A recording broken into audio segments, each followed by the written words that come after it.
I'm delighted to welcome to the Payment Choice Alliance stand here at the Conservative Party conference, Danny Kruger, who's the MP for Devizes. Danny, welcome. Thank you for having me. Thank you. Yeah. What do you feel about the importance of cash in the UK today? Well, I think we've got a real challenge because cash is being driven out of the economy, and it is partly by personal choice. We all find digital payments easier and they're very convenient.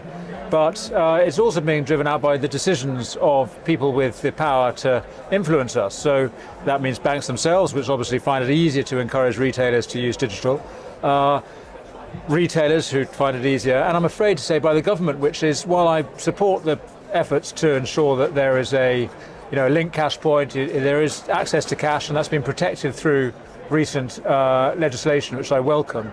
Nevertheless, the whole drift of policy is towards the universal application of digital money. And so I'm very concerned. I think we need to be much more deliberate about defending the place of cash in the economy.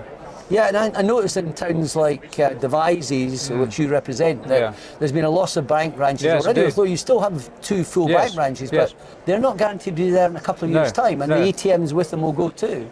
Do you think the banks should be closing their branches so extensively? Well, they are independent commercial businesses and they need to respond to the market that they're in. And the fact is that increasingly people are using digital, using online ways of banking, including, frankly, you and I, who find that it's possible to operate for weeks or months on end without visiting a branch. So I do understand their point of view, but I think that's a role for communities themselves and for government to do what it can to ensure that bank branches stay open. Obviously for the most vulnerable people or for those for whom they just can't use digital, but it's also part of the local economic infrastructure of a place for small businesses which particularly do take cash. And you mentioned Devizes, we have a thriving market that takes place there. I know. And cash is exchanged daily, and it should be possible, I think, for those stallholders, those retailers, at the end of a day's trading, to go to the bank and deposit it. Yeah. So I do regret the trend that we're in. I think it's a very difficult challenge, and it's not enough for us to tell the banks that they must maintain all branches everywhere. We need new solutions, don't we? We do need new solutions, and I think it's encouraging the way post offices are stepping up, but I think we can do more, and fundamentally we need us all as citizens to recognise the importance of cash, to use it where we can, and certainly to resist the drive towards a totally cashless economy, which, by the way, I'm worried about in the context of a digital pound, a central bank digital currency, which I think might have its own merits, but I think one real demerit is that it's going to drive cash out of the economy even more. Absolutely. Well, when we asked the public through YouGov in June, 71% of people said they wanted a Payment Choice Act. Yes. It's guaranteeing they could use their cash. Not that they wanted places to be cash only, but they were offered the choice. Do you agree with that? So in principle, I do agree with the idea that people should be allowed to use cash if they wish to, and I applaud your campaign. I think it's very important that politicians and Parliament take notice of your campaign.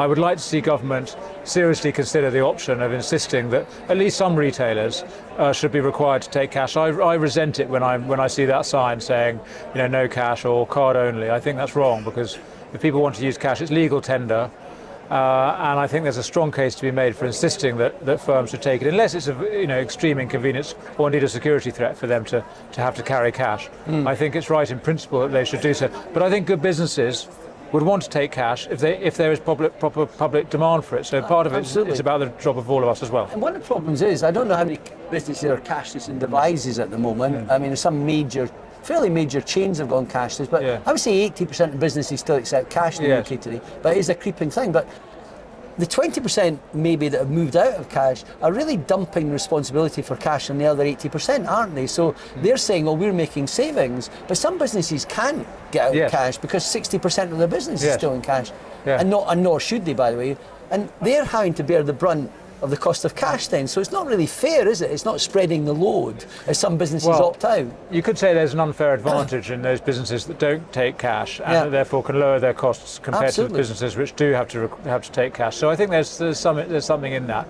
I think if a business and its customers are content to have digital-only transactions, there's an argument for that. But I think in some cases, and it might be appropriate, particularly in hospitality, where people are buying food and drink over the counter, I think it's wrong that is always, increasingly, the option is there to have digital only. I think there's something that doesn't sit right with me for that. So I think it might be appropriate in some sectors to insist that people can use cash. And we're even seeing today some local authority owned but operated by external organisations like Fusion Leisure and Greenwich Leisure. Yeah. They're going cashless, so it means that somebody who doesn't have a bank account, yes. they used to be able to take cash along and pay yes. for a swim. They can't even look after their health in that way. That's that can't be right. No, either, I think that is wrong. I think it's not right that a company can exclude certain customers by its choice over what payment method it uses. I think we need to absolutely ensure full access of all people to the services that are legally available to them. Thank you very much. My Thank great you, Danny. pleasure. I've enjoyed that. Thank you.